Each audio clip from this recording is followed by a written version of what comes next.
Going live. We're live. Hi you guys. Had to untangle my hair because I went to go and work out, do a couple of walking, not intense workout, just little walking exercises. And just to try to get my mind right. It seemed like my mind's been just scrambling, y'all. Like when I say scrambling, like scrambling. It's like as soon as I hit the floor, I got 10,000 things to do. Now I gotta ask God, like, which one is the most important? Like, God, show me, help me, because I'm seeing more and more. People are um losing their mind, and they're going after. Let me see if I see this shirt. False. They're going after false information, unsound doctrine. They're just doing any kind of thing. And how can I say this? I'm gonna say it just what it is. The Bible says when man or when society says help or unity, it means division. And when they say division, that's the time to unify. So that's how I feel like things are going right now. They're telling everybody to unite, and we all in this together, and we're all doing this when this was created to divide us. This was created. It was systematically created for that. I don't even try to hold it. I don't try to hold things any longer.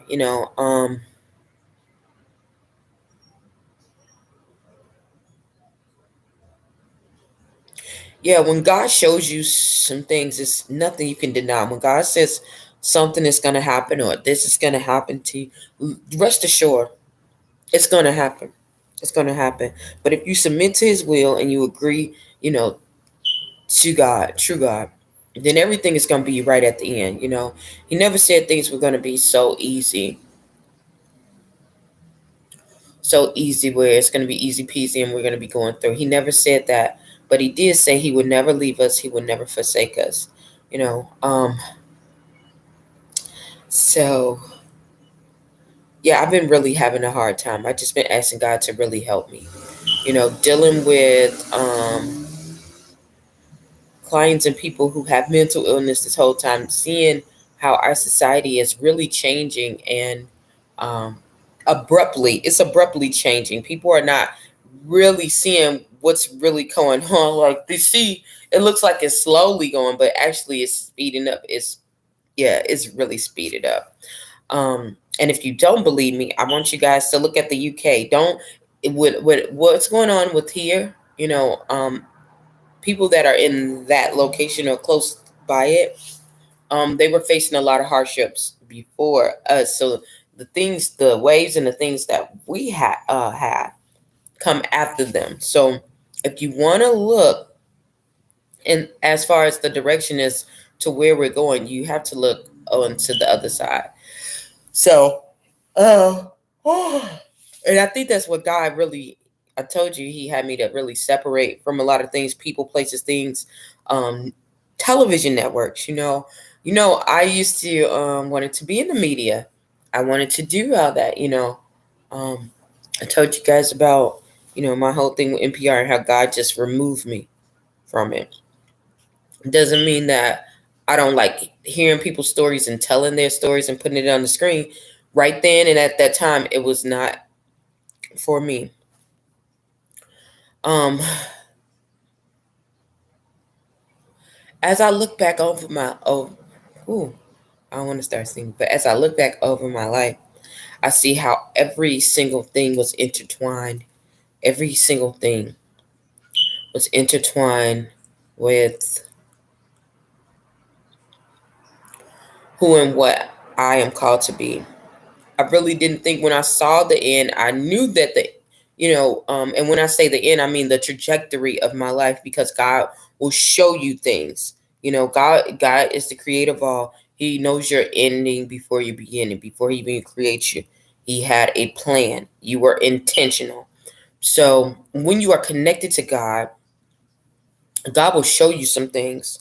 And this was so hard for me because when I got so excited, and some of it I was scaring me. Most of it was scaring me a little bit. But when I started telling people, just like Joseph, yeah. People be saying, Bill, you are the dumb Joseph. Well, they'll call me David for being a warrior, kind of warrior like. But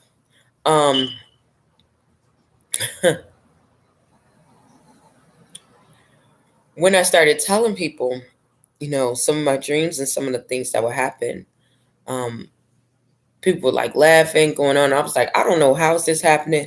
And from where I was at that time when I saw it, I did not think it was going to manifest. I just thought it was just a dream, but it was so real. The dreams were so real, and then it got more intense, and which make me, when you get attacked, you should thank God for those attacks because it makes you lean on to God. Like I pray for more attacks now. Although it's hurtful, it's harmful, but I know every time those attacks come, God, if you stay close to God, He is about to step in. He is about to step in because He put His word above His name. So I just been lately just saying, like, God, please help me. Please help me. Especially with dealing with my mom, the issues that she has, that she's going back and forth with schizophrenia, and also dealing with this institution because literally they have been breaking so many rules. They've been breaking so many rules. And if I didn't have it recorded, it would be my word against theirs, which would mean it was non-existent.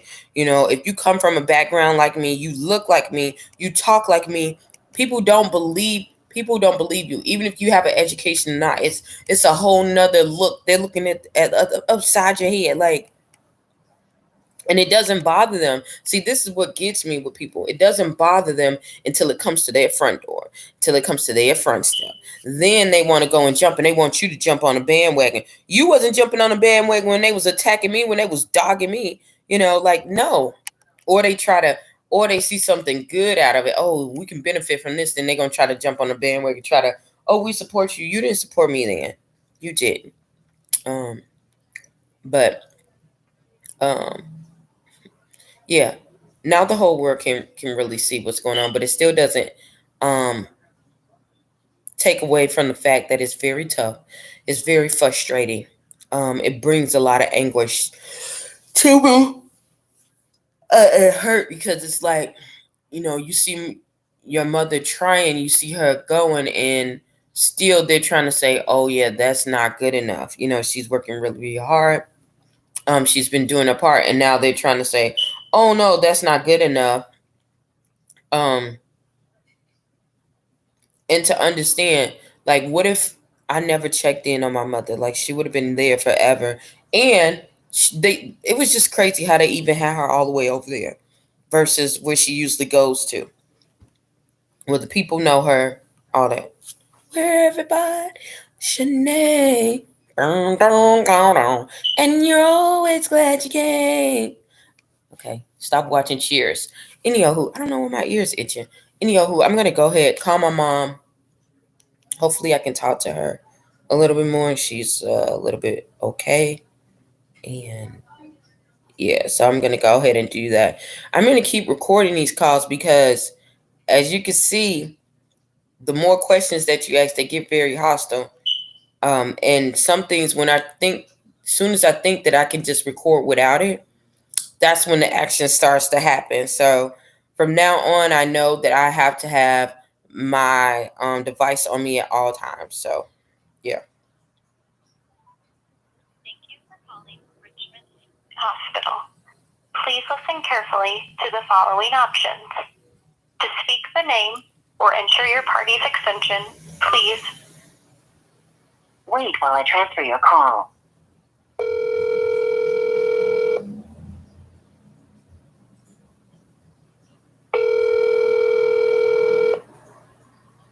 Richmond State Hospital operator. Hi, I'm calling for 420 Unit A.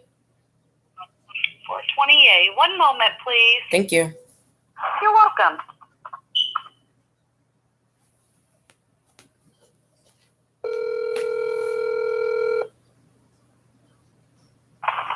This is Karen. Hi, Karen. The unit code is 420 Unit A. I'm calling for Patricia Dean, and my name is Belle Dean. Okay, hang on just a second. Now they're gonna put it on a hold and then tell me to call her back. These are the games. They change their times when they take their medication. They change their times when they eat. They change their times. Like, they do all different kinds of stuff, y'all. Christine, I'm going to have her call you back. She's in the middle of a class. She'll get out about 3:30.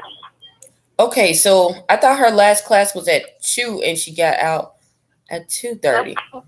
We have one more at 3:30, from 3 to 3:30, and then we go to dinner from 4 to 4:30. So, but I will have her give you a call back, okay? Okay, but she's been going to class, right? Uh-huh. Okay. All right, thank you so much. You're welcome. Bye-bye. Bye-bye. So we know that somebody lying. And when they come with this meeting, y'all, I'm coming with attorneys. Now, I'm not even going to, like I said, I'm not going to argue. I'm not going to try to send more fire, even though it's very much annoying me because, like I said, they keep changing everything. So, and then they assume for her to remember some of the things that they tell me, I'm not even remembering. When I write it down, it's so boggly. It seems like as soon as you get into the phase of remembering it, which is like 21 to 30 days, they change it to something else. They change it to something else. So how can someone who doesn't have a mental illness, if they can't remember that, how can someone, or someone who's older, matter of fact, how can someone who has a mental illness, and going through a lot of hardships, how are they going to remember that? I just want, how? And it's continuous. You do want to you want to vamp up and you want to change some things, but how? Please give that to me. Please. But nevertheless, I think I'm going to keep you guys recorded when I talk to the attorney because I really want them to sit in. I want them to hear what I'm hearing. And I want them to do I want you guys to hear what they had to say about the whole ordeal, because this is something that, if you go through this situation, you're going to have to deal with.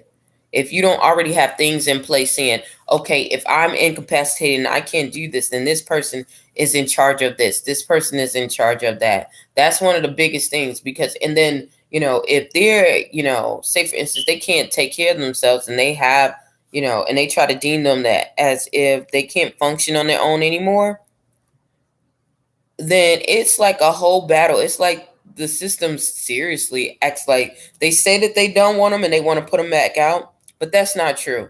That is not true. You might see that a little bit, especially with people of color. Listen, especially with people of color. The whole family preservation, that's not really accepted unless it's dealing with, I won't say accepted. It's just not. They say it's promoted, but I don't believe it is. I don't.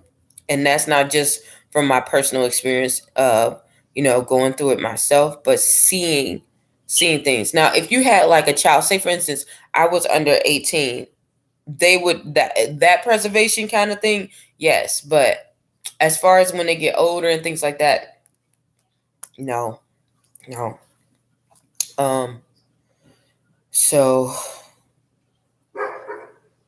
yeah. Another thing, y'all, I've been feeling so weak. I try to change. I just had a flash. My thing's probably been encrypted again. Somebody keeps hacking into my computer, into my internet. Let's say that, because it's not just a computer, it's my internet. And it's been a pain in the what. So in a couple of weeks, I'll be transitioning to another cell phone provider. So I won't have to deal with some of the systems that ride on there, because they can break into those systems. I'm also in the process of changing my websites to have systems that don't operate out of just the standard mechanisms, because when you do, well, if that system was at any point jeopardized or crushed, then yeah, you wouldn't be able to do anything. You wouldn't be able to do anything or retrieve it. So I would rather have a supporting system. I don't know who this number is.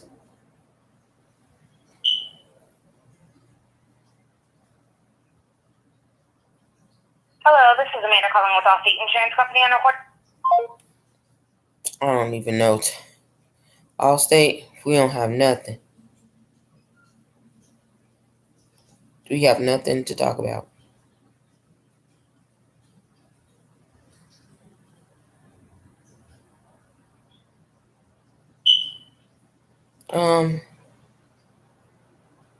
Yeah, so it's been really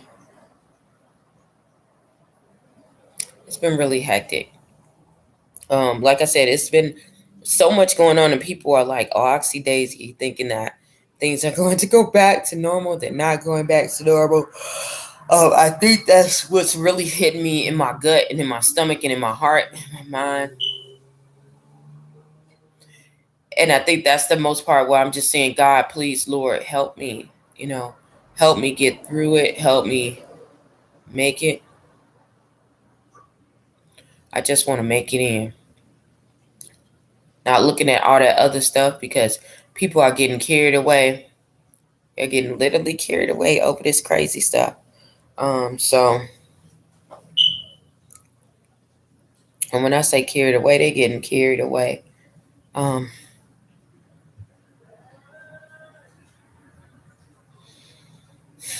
Yeah, I think people are more looking about feeding their bodies, feeding their flesh, instead of feeding their soul.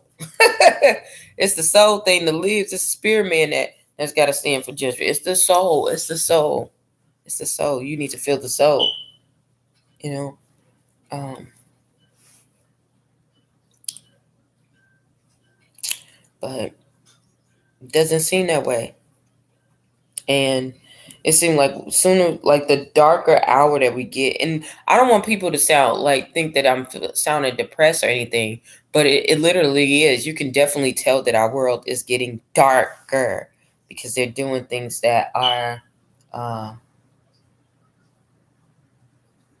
dark. They're just doing things that are dark, and I'm not afraid of that because at all. Because when you're part of light, you have no other choice but to shine through darkness.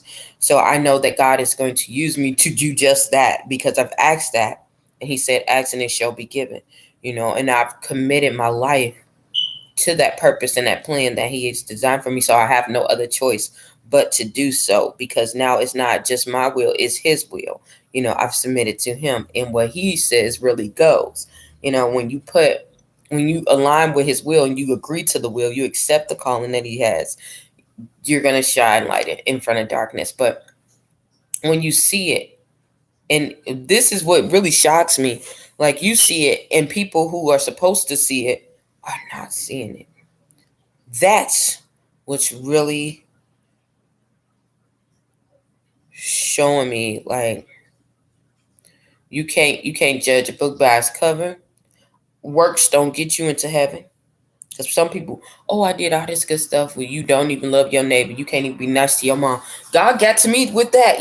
My mom, I used to have issues with my mom. This didn't come out the blue. This is why I'm telling y'all, this is God. This was God ordained. This was God ordained. I did not have the best relationship with my mother. Even though when I asked for it, she would get so angry at me and I would get so angry at her. That's how it was. But I promise you now, like the last one, maybe 2, 3 years, we've got closer than ever. And I really do believe that God is going to use us to mend families back together, men, especially mothers and daughters, because all the people that I was going around, either their mothers had mental illness or they had mental illness and they had issues. And not only that, they had issues if they didn't have a mental illness and someone in their lineage that had it right close to them, they had issues with their daughters, not just with the sons. Some of them had them with their sons too, but every single one of them had issues with their daughters, whether they were young or they had issues with their daughters. So I know that that's a place where God is using me to mend people, And some people were like, why did you go around to people who were like, not of God, and that they were doing what they were doing? Because God allowed me to do so. And it's a bigger plan for each and every one. God can convert and change the hearts of people, not man. God changes the heart. And I know for certain that when people see and hear my testimony, they are going to know that there is a God, is a true and living God that sits high. He doesn't just sit high and look low, but he's right beside you. He protects you. He with the snap. Listen, he is there. You might not think that he's not there. The times that you think that he's not there, he's right there. So,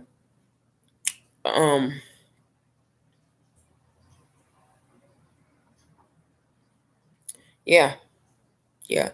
And he gets those who diligently seek him. He rewards those who diligently seek him. If you really do have a heart to, he's gonna open up the doors. He's gonna, one of the things I had to ask God, I was like, God, I remember when I was getting attacked, the one thing that I couldn't do was reach over and literally read a scripture without getting attacked.